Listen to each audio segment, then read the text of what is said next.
So hello everyone, my name is Raj Vadankar and today we will study the chapter life processes. In life processes there are various life processes. So I will explain you about the two main life processes. First is nutrition and second is respiration. They both are very important in our life. और भी life processes होती है जैसे हमारी जैसे nutrition फिर हमारी फिर रेस्पिरेशन उसके बाद हमारी ट्रांसपोर्टेशन और फिर एक्सक्रीशन. तो आपको जो हमारे जो फर्स्ट की दो इंपॉर्टेंट जो हमारी लाइफ प्रोसेसेस है ना उसको आपको एक्सप्लेन करूंगा. What do you mean by nutrition? Nutrition means जो आपकी किसी भी फूड से एक ऐसे फिनोमिना टाइप का मतलब फिनोमिना टाइप हो जाता है कि आप जब किसी फूड से उसकी जो ऐसे प्लांट्स हैं प्लांट्स के ऊपर डिपेंड जो हम ह्यूमंस हैं वो फुली हम डिपेंडेंट है प्लांट्स के ऊपर. जो हम प्लांट से फ्रूट्स ले रहे हैं जो उसकी उनको यूज कर रहे हैं उसमें से हमको हेल्थी चीजें जो हमको मिनरल्स सब मिल रहे हैं वो होता है हमारा nutrition. So, as I told you, we are dependent on plants. So, we are classifying the dependency in various two parts. The first is autotrophic nutrition and second is heterotrophic nutrition. So, autotrophic nutrition means this type of nutrition, जो हमारे जो nutrients है वो जो खुद से जो बनाते हैं न्यूट्रिएंट्स को जो प्रोड्यूस करते हैं वो हमारे ऑटोट्रॉपिक न्यूट्रिशन से आ जाते हैं. जैसे प्लांट्स जो हमारे हैं वो हमारे ऑटोट्रॉपिक न्यूट्रिशन पे आ जाएंगे. All the animals who are dependent on the plants for their food or their nutrition comes under heterotrophic nutrition. In plants, we will study in deep in plants as we are studying in earlier classes that the plants have chlorophyll.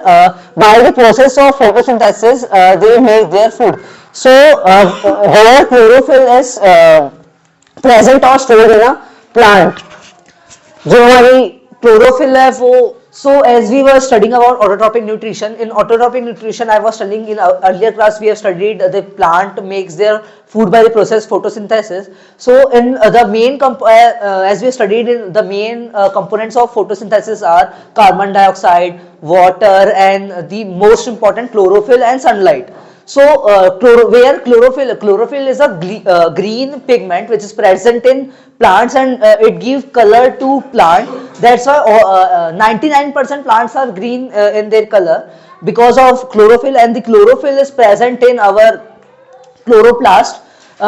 In the chloroplast there are stomatal cell. We said stomata जो हमारी जो chlorophyll को store कर रखता है. और जैसे अब मैंने आपको बताया कि जो मेन कंपोनेंट्स है हमारे फोटोसिंथेसिस की प्रोसेस कराने के लिए वो कार्बन डाइऑक्साइड सनलाइट है. अब इनका जो हम देखते हैं कि एक्सचेंज ऑफ गैसेस जो हम बोलते हैं वो कैसे होता है. जो अब जैसे प्लांट्स हम बोलते हैं कि प्लांट्स कार्बन डाइऑक्साइड लेता है और हमको ऑक्सीजन देता है. तो ये प्रोसेस कैसे होती है? ये होती है हमारे स्टोमेटल जो सेल है स्टोमेटा है इससे. जो हमारी स्टोमेटा होती है इसमें गार्ड सेल्स प्रेजेंट होते हैं जिनकी ओपनिंग और क्लोजिंग होती है जिससे जो हमारी गैसेस हैं उनका एक्सचेंज होता है. मतलब कार्बन डाइऑक्साइड आता है और ऑक्सीजन निकलता है. और जो हमारी जो प्लांट्स होता है इनके अंदर उतना प्रॉपर ट्रांसपोर्टेशन के लिए वो होता नहीं, इसलिए ये अपना वाटर का अमाउंट चेंज करके और भी दूसरे तरीके से अपना गैस का चेंजेस कराते हैं. So our next is heterotrophic nutrition.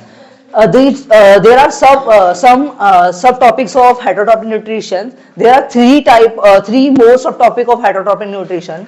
First is holozoic. Holozoic nutrition, it means like us humans and other animals, they are dependent. We are dependent on other animals or the plants. मतलब जैसे हम animals उनको किल करके उनके जो fat होते हैं उनकी जो मीट होता है उसको हम कंज्यूम करते हैं. तो जो ये जो कंज्यूम कर रहे हैं जो हम दूसरे एनिमल को किल करके उससे न्यूट्रिशन ले रहे हैं वो हमारा होलोजोइक न्यूट्रिशन में आता है. अब सेकेंड सैप्रोट्रॉपिक न्यूट्रिशन. सैप्रोट्रॉपिक न्यूट्रिशन मीन्स अब जो हमारे हम जैसे हम इसमें किल कर रहे थे ना एनिमल को, अब इसमें किल नहीं कर रहे. जब उसकी डेथ हो जा रही है उसके बाद हम जब उसको कंज्यूम कर रहे से डिकम्पोजर्स होते हैं हमारे जो होलोजोइक न्यूट्रिशन मीन्स जब हम किसी दूसरे ऑर्गेनिज्म को उसको किल करके जब हम ईट करते हैं तो वो होलोजोइक होता है। जैसे ह्यूमंस, जैसे एग्जांपल लेते हैं हैन को हम किल करके खाते हैं, उसको उसके जो मांस उससे हम न्यूट्रिशन कंज्यूम करते हैं, वो हमारा होलोजोइक न्यूट्रिशन में आता है। उसके बाद होता है सैप्रोट्रॉपिक न्यूट्रिशन। यस, होलोजोइक न्यूट्रिशन में जैसे वेजीज वगैरह का कंजम्पशन नहीं आता है। वो जो ये जो होलोजोइक है ये भी हम सब टॉपिक में डिवाइड कर रहे हैं। जो हम आप जो वेजीज बोल रहे हैं वो हम जो हेटेरोट्रॉपिक है वो ऑटोट्रॉपिक के ऊपर डिपेंडेंट होते हैं। तो जो 3 पार्ट है, जो हमारे जो 3 सब पार्ट्स है, वो तीनों जो ऑटोट्रॉपिक के ऊपर डिपेंडेंट है। पर हम यहाँ देख रहे हैं कि वो जो 3 पार्ट है ये इसके लिए बने जब दूसरे ऑर्गेनिज्म के ऊपर हम डिपेंडेंट हो रहे हैं। मतलब हम हमारे जैसा कोई दूसरा ऑर्गेनिज्म है उसके ऊपर, जो जैसे प्लांट्स लिविंग है पर जो हमारे मूवेबल नहीं है, सब पढ़ते आए, मतलब जो फिक्स होते हैं वो वेजिटेबल्स, मतलब जो वेज फूड होता है। पर जो हम इसकी जो सब टॉपिक की बात कर रहे हैं उसमें नॉन वेज फूड की बात कर रहे हैं। So our next is saprotropic nutrition. In this type of nutrition, when the other organism get dead, then these organism eat them. Like जो हमारे decomposers होते हैं और या fungi ये सब होते हैं, ये जो सॉरी फंगाई इसमें नहीं आएगा, जो हमारे डिकम्पोजर्स है ये इसमें आएंगे। मतलब जो जब वो डेथ हो जा रही है उसकी, तो उसके बाद उसको डिकम्पोज करें, मतलब उसको खा रहे हैं, तो तब ये सैप्रोट्रॉपिक न्यूट्रिशन में आ जाएगा। थर्ड इज अवर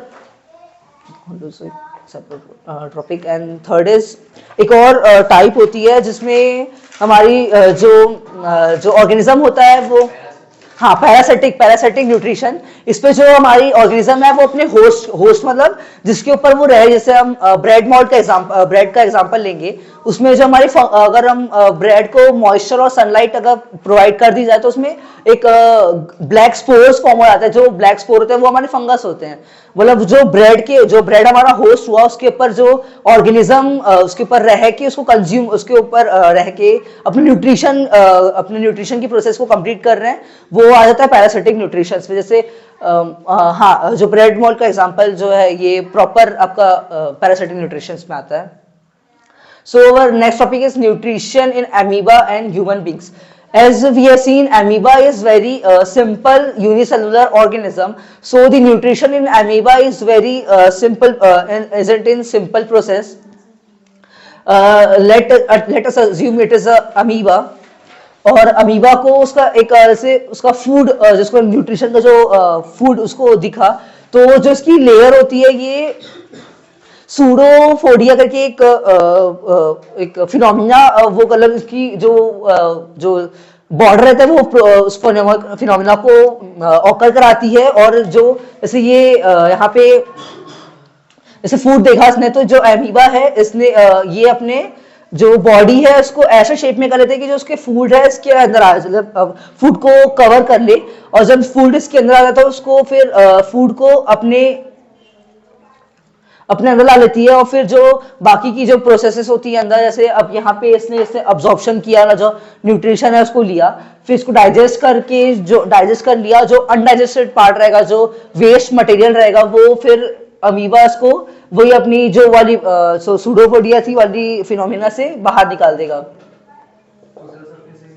ये जो हमारा वेस्ट बाहर आ गया, जो हमारी अमीबा है इसमें बहुत, ये तो मैं आपको बताया था बहुत सिंपल है, तो इसकी जो न्यूट्रिशन है वो बहुत सिंपल है। अब जैसे हमारे ह्यूमन बींग्स है, इनकी बॉडी बहुत ज्यादा कॉम्प्लेक्स होती है, तो इस कारण से इनकी ये जो डाइजेस्टिव सिस्टम है वो डाइजेस्टिव सिस्टम नहीं, जो इनका न्यूट्रिशन का जो पूरा एक पाथ होता है वो थोड़ा कॉम्प्लेक्स पार्ट होता है और लेंथी पार्ट होता है। तो जो पार्ट हमारी जो डाइजेशन, मतलब जो हमारी न्यूट्रिशन की जो प्रोसेस, डाइजेशन नहीं, जो न्यूट्रिशन की प्रोसेस होती है वो हमारी जो पाथ होता है उसको हम बोलते हैं एलिमेंट्री कैनल। और एलिमेंट्री कैनल हमारी माउथ से स्टार्ट होती है और हमारे एनएस पे जाके खत्म होती है।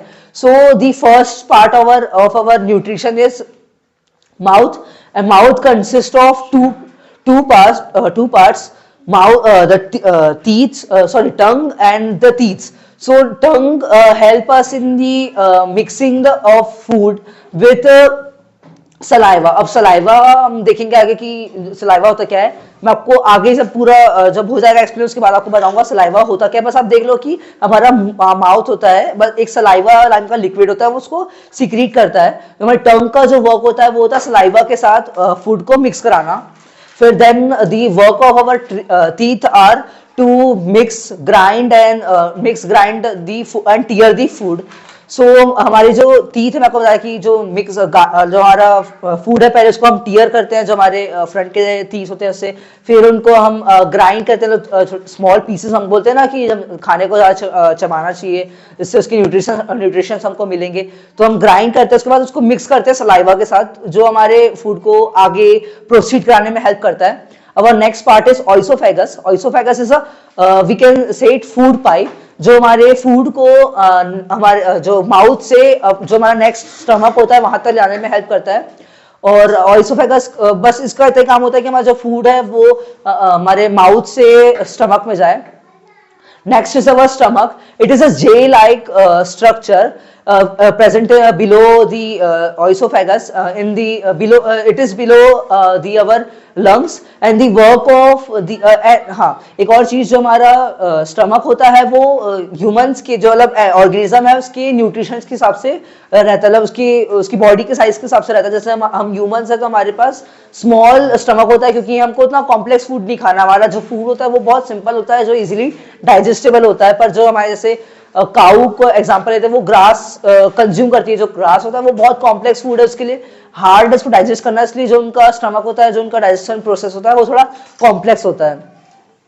So as I was telling you about stomach, आपको मैंने स्टार्टिंग बताया था जो हमारा सलाइवा जो सिक्रीट होता है, सलाइवा कुछ नहीं एक लिक्विड होता है जो अलग एंजाइम होता है जो हमारे फूड को डाइजेस्ट करने में हेल्प करता है। अब ये सिक्रीट कहाँ से होता है, हमारे जो माउथ है वहां पे सलाइवरी ग्लैंड करके ग्लैंड्स प्रेस, बहुत सारी हमारे बॉडी में ग्लैंड्स है, तो उसमें से पहली ग्लैंड है सलाइवरी ग्लैंड, जो एंजाइम सिक्रीट करती है हमारे जो फूड को डाइजेस्ट करने के लिए। तो सलाइवा है वो हमारे फूड को डाइजेस्ट करता है। और सलाइवा का जो फर्स्ट डाइजेशन की प्रोसेस जो हमारी स्टार्ट होती है हमारी माउथ से, मैंने आपको बताया था, जो यहाँ पे जो कार्बोहाइड्रेट होता है इसका डाइजेशन होता है, मतलब जो सलाइवा का वर्क होता है वो होता है हमारा कार्बोहाइड्रेट को डाइजेस्ट करना। So our next is in stomach. Stomach release three liquids, मतलब तीन एंजाइम्स रिलीज करता है जो हमारा स्टमक है।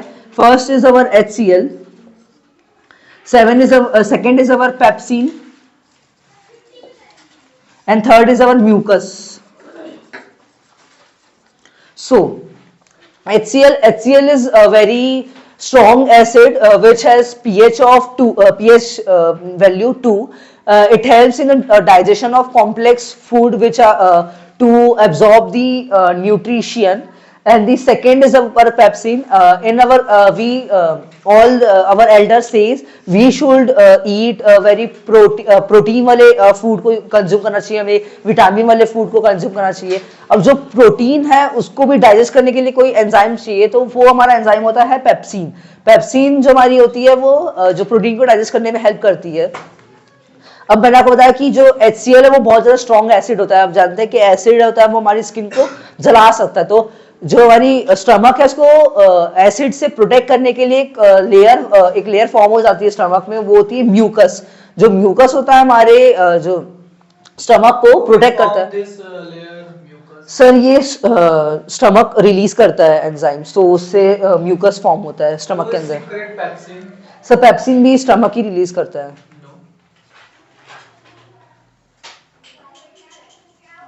So pancreas release pepsin.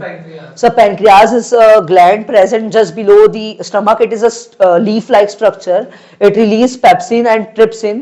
Trypsin digests the fats present in food, and the pepsin digests the proteins present in food. Name the parts of the human digestive system where digestion of food does not take place.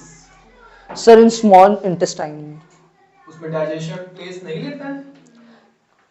Sir नहीं, जो हमारा third नहीं, हाँ sorry, small intestine होता है, वहां पे final digestion खत्म हो जाता है।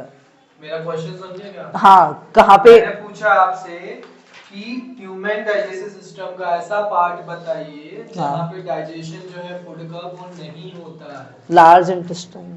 वहाँ पे भी डाइजेशन सर वहाँ पे एब्जॉर्प्शन होता है बस। करने की सर ऑइसोफेगस ओएसोफेगस और